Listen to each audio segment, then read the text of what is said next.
The first round of the NFL Draft has Scarlet written all over it.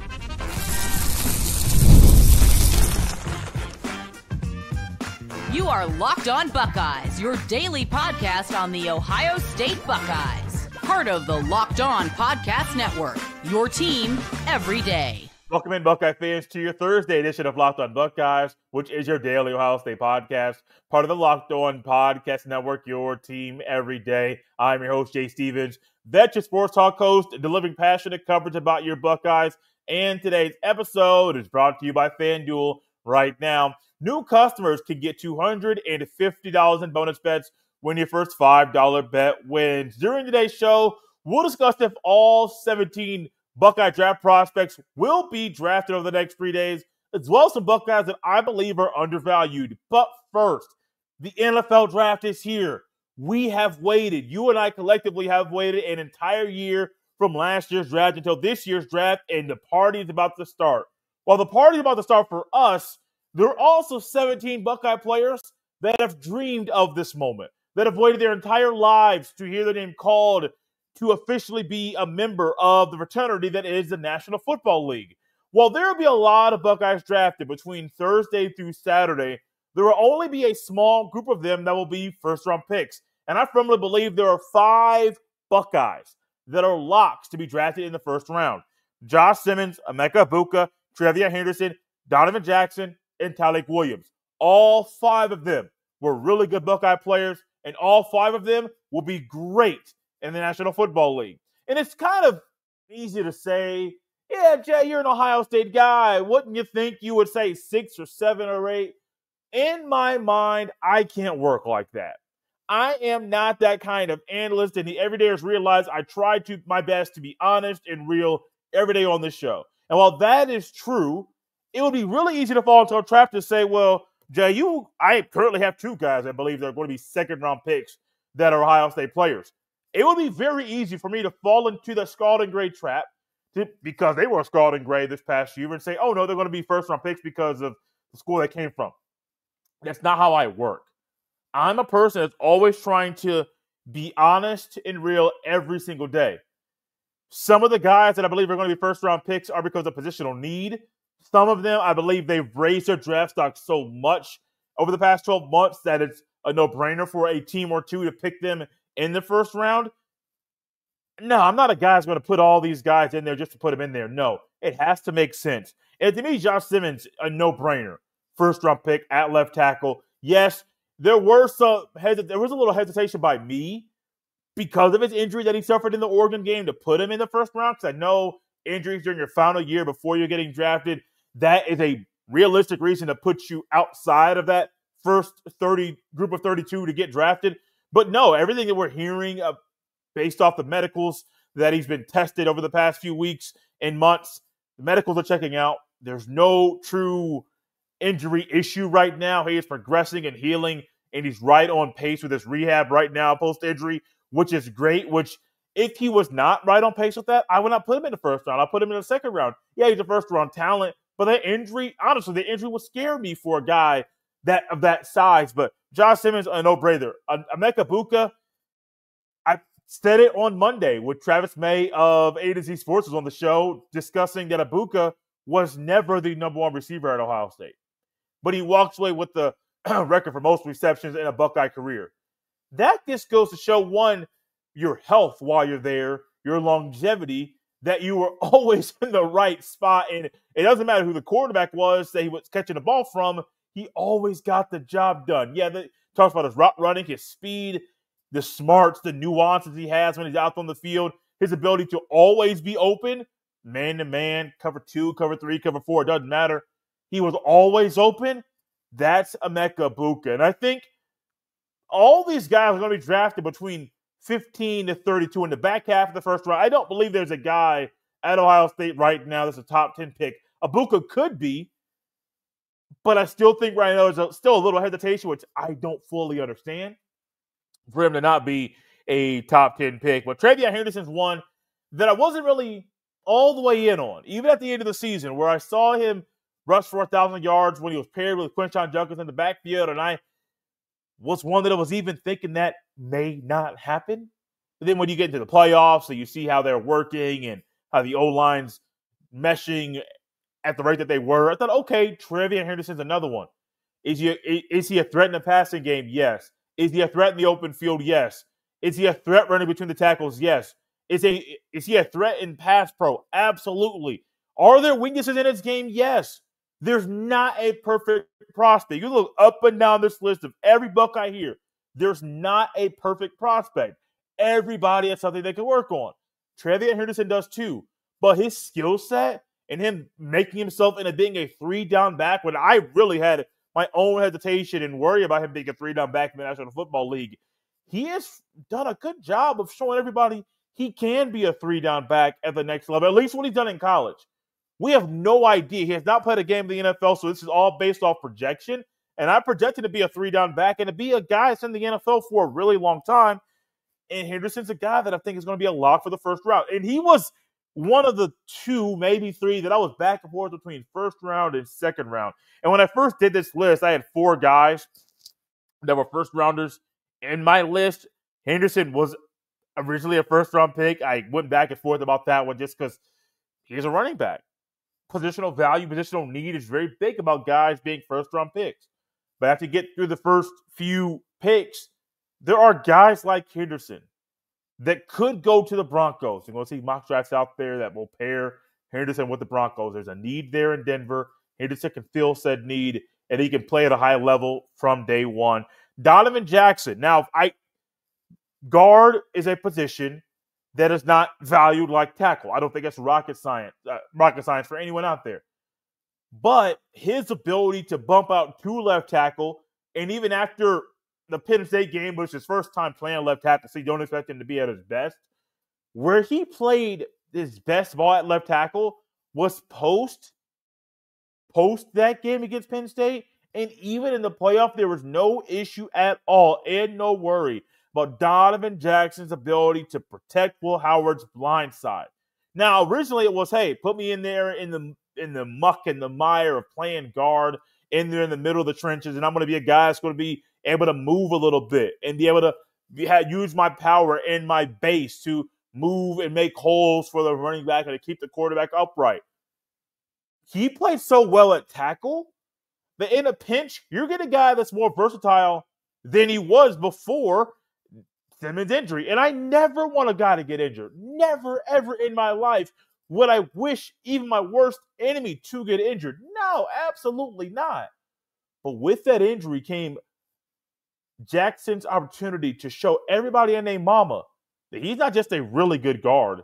He's a really good tackle. I'm not sure where he's going to go. I'm not in the business of predicting where players are going to go via this team or that team. But I do see a scenario for Donovan Jackson. I think he's a lock to be the first-round pick. And last is Tyleik Williams. I don't think he's going to be the last Buckeye drafted in the first round. That's probably going to be Donovan Jackson. But I do see Tyleik Williams, 330. Not going to give you the exact number. I don't know it. I think I saw 327 was on the official roster. I forget his combine height and weight. But his quickness, his power, his punch when he gets to your pad the first time, his ability to be athletic and even showing off some of the athleticism with some of the twists and stunts the Buckeyes D-line ran in the playoff. He's not just a run stopper. He is very quick, loud on his feet at 330 pounds. He is a guy that's not just a run stuffer. He could be a 3-down D tackle at the next level from day one. 3 tech, yeah. 1 tech, yeah. What's his best spot? One of those two, and he's going to be there, and he's going to be a great player in the NFL.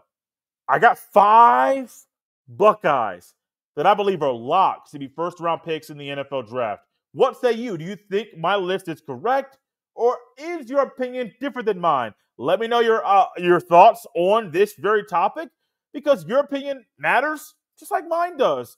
Also, I don't have opinions about just the guys that I believe will be drafted in the first round. I believe there are a few Buckeyes that are currently being undervalued before the NFL draft starts later this evening.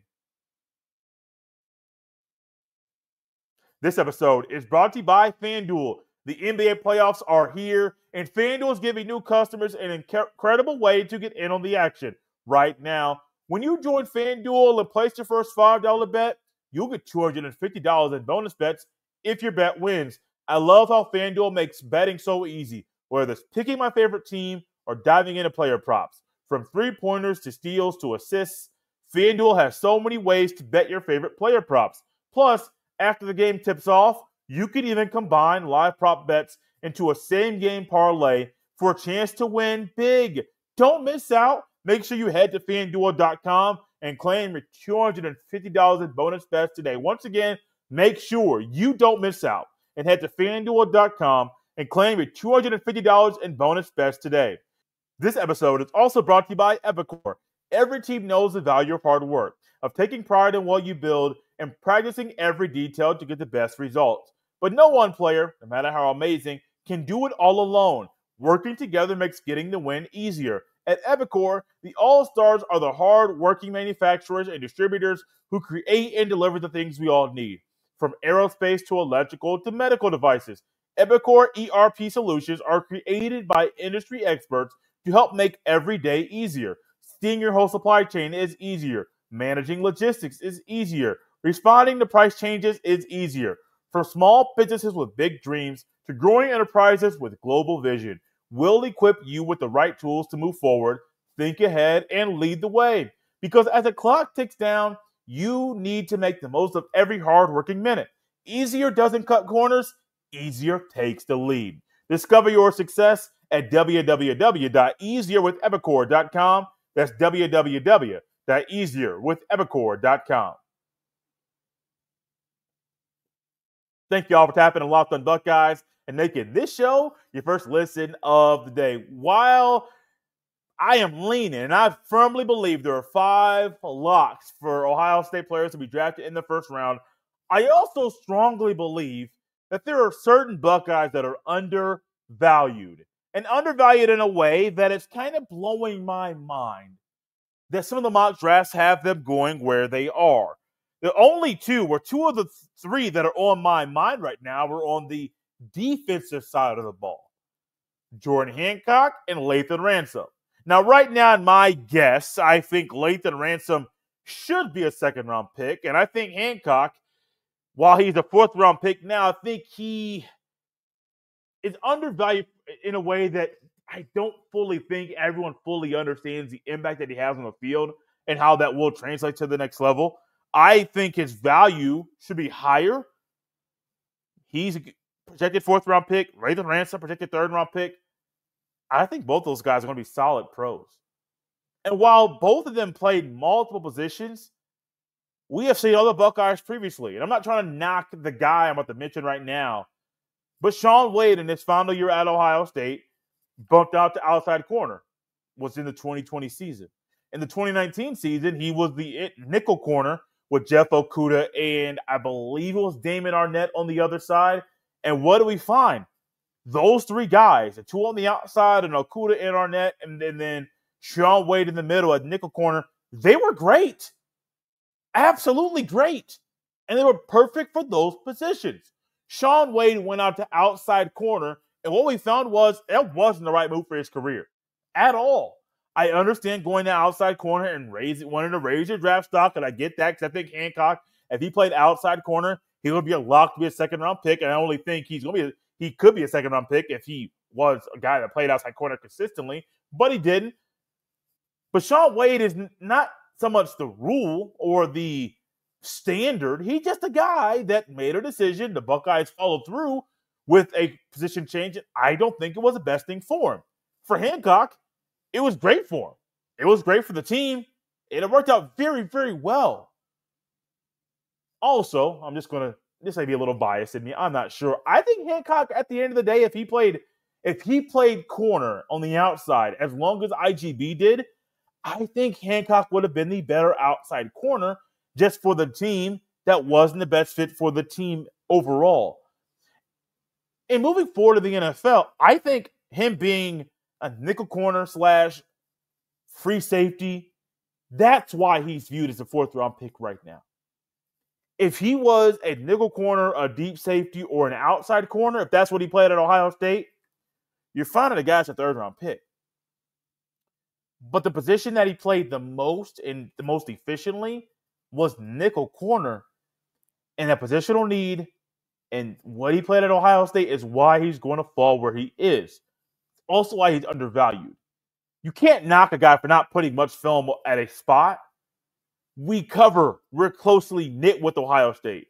So our opinion of the player is going to be different than someone that's coming in right now, flocking in, flying in, trying to cram in and scrape up all the news and notes about all these Buckeyes. Well, they don't have the film, the extensive film with Hancock playing on the outside. They can only go off of what he did on the field. For Lathan Ransom, you may be as puzzled as I am because I don't get why he is not circulated and being more of a second-round pick guy. Played all three safety spots during his time at Ohio State. Well, two, because nickel corner in the NFL is not a safety. When he played nickel corner, he also played free and strong safeties and played them at a high level. And homie is a thumper. Think about what he did in the college football playoff. Dylan Sampson knocked him out the game. Old boy from Oregon with the Jordan James knocked him out the game. Texas and Notre Dame, what do they also find? They felt the wood and the lumber that Lathan Ransom brought every time homie came downhill to pop. But he has got a lot of attention about his ability to stop the run and to be a thumper in that part of the game. That's great. I'm not going to knock it. I think the undervalued part is his ability to cover. No, it doesn't have the 4.4 or the 4.35 speed or the 4.28 speed. Doesn't have that speed. He also doesn't have to need it to be successful on the field. He has a brain that works so well and at such a high level. He sees things before it happens, even before the snap of the ball, and it allows him to, in a split moment, make a decision to where he's making a decision, he's moving around, and the next thing you know, bam, you're trying to figure out where he came from. And he had the upper hand the entire time because he read it before the snap of the ball. The last Bucker that I believe is undervalued is Quinshon Judkins, and part of that is because he went from being the feature back at Ole Miss for a couple of years to splitting time with TreVeyon Henderson. 15,000-yard rusher to being a 12,000-yard rusher to being a 1,000-yard rusher. And when you think about those trends as a running back, you may be thinking, man, what happened with this guy? Shouldn't he have had 13 to 14,000 rushing yards on a national championship winning team based off what he did during his first 2 years at Ole Miss? Yes. But the reality is he split time with a guy that I believe is going to be a first-round pick. And Quinshon Judkins, if he was still the featured back, I think his value would be higher, way higher than it currently is. I think Judkins is going to be a phenomenal pro. Probably play for 3 or 4 teams, maybe 2 if he's lucky. Just get a second contract and then go to another one and call it a day. But I think Quinshon Judkins is at the next level. A 3-down back, a great blocker. There are some questions about his ability to fit into a locker room, and would he be a bad fit for the culture at Ohio State? And there was no thought about that at all when he got to Columbus, Ohio. I know people down at Ole Miss, down in the South, were saying things about Judkins when he transferred to Ohio State. I've heard nothing, absolutely nothing about him being a bad culture guy and being horrible for the locker room.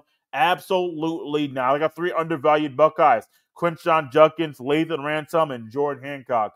When do I think all 17 Buckeye draft prospects will hear their name called in the NFL draft?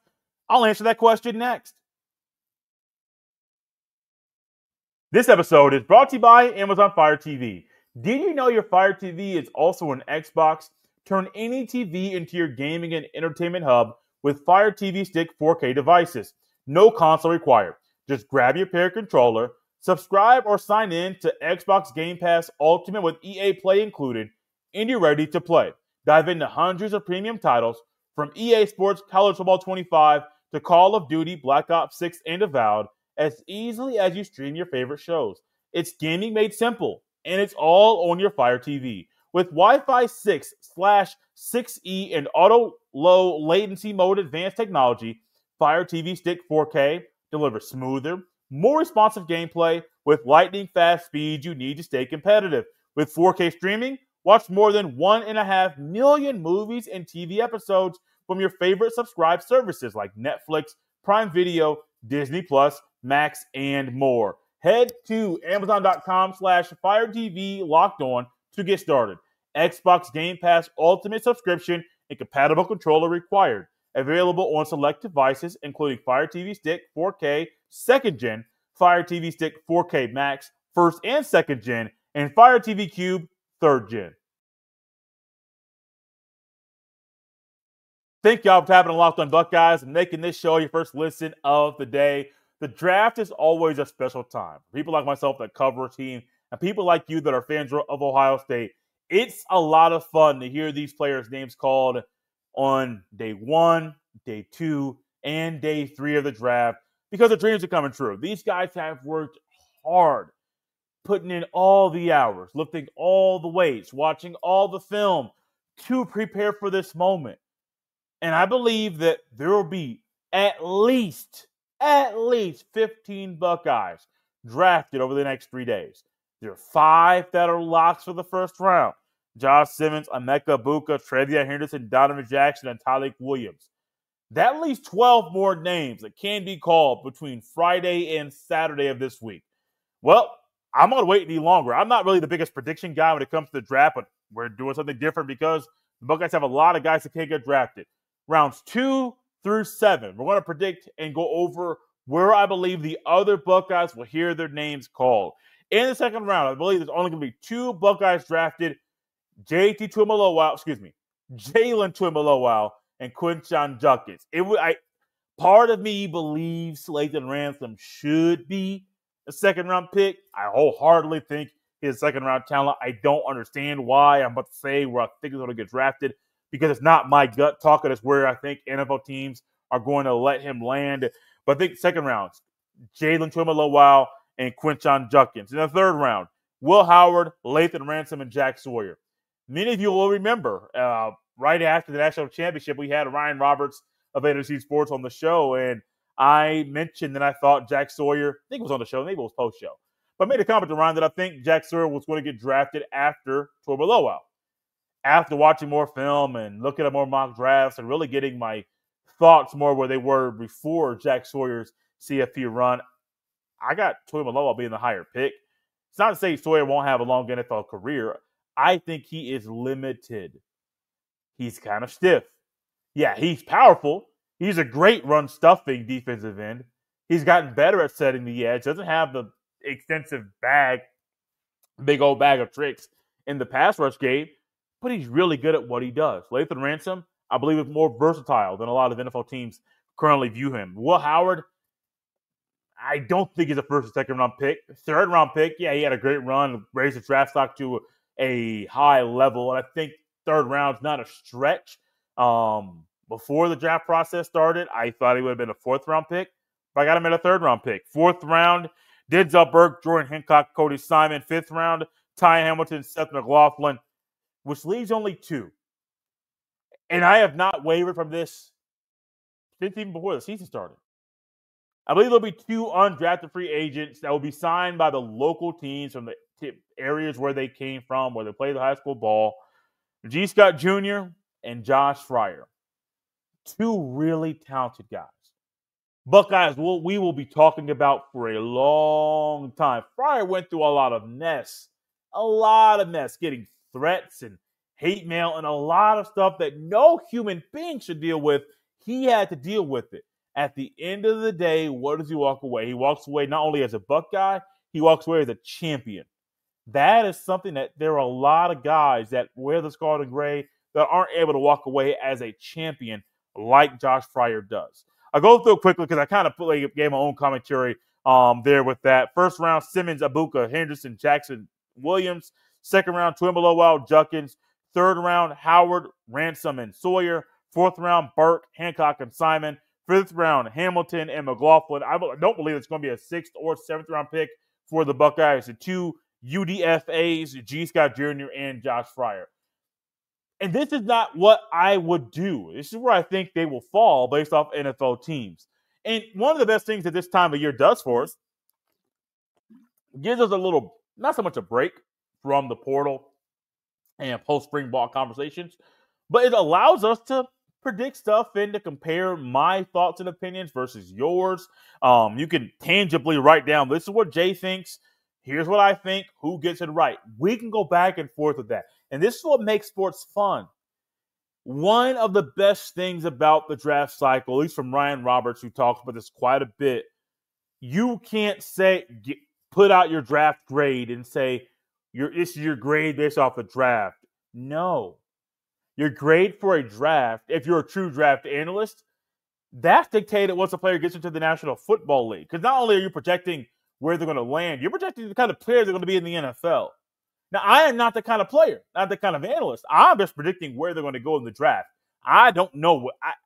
I'm not the kind of guy that's going to say, well, you're a first-round pick, you're a future HOFer. No, I'm not doing that. Will Howard, who I don't think is going to be a starter in the NFL right away, even like long-term. I don't think he's going to start. He could start. That, to my projection, is wrong about Will Howard. But if I get him wrong as far as him not being a third-round pick, okay. That's my prediction, and that's normally where it stops. But I believe all 15 guys that are going to be drafted in the NFL could have long careers. A couple that I really hope turn things in the right direction based off the things we saw last year. Well, really, it's the main one, Denzel Burke. There was a time that Denzel Burke was a lock with capital L-O-C-K to be a first-round pick. For some reason, something happened last year that caused him to get into a funk, caused him to make mistakes in areas that he normally doesn't make. And now we're a few yards away from the NFL draft, and we're wondering if he's going to be a day 3 pick. He missed assignments. He got beat. There was a time that he was even pulled from our game early, not like benching, but the lead was in a way that Ohio State could use younger corners, and Jermaine Matthews Jr. came on the field a little bit earlier because of the way Burke was playing.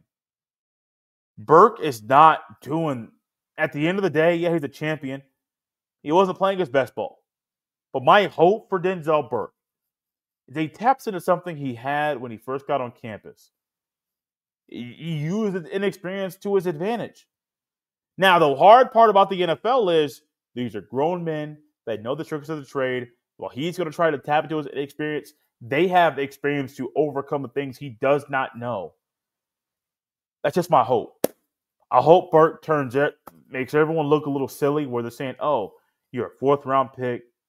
You're not going to really be a guy that's going to be a surefire starter. No. Make a team. Do big things in the preseason.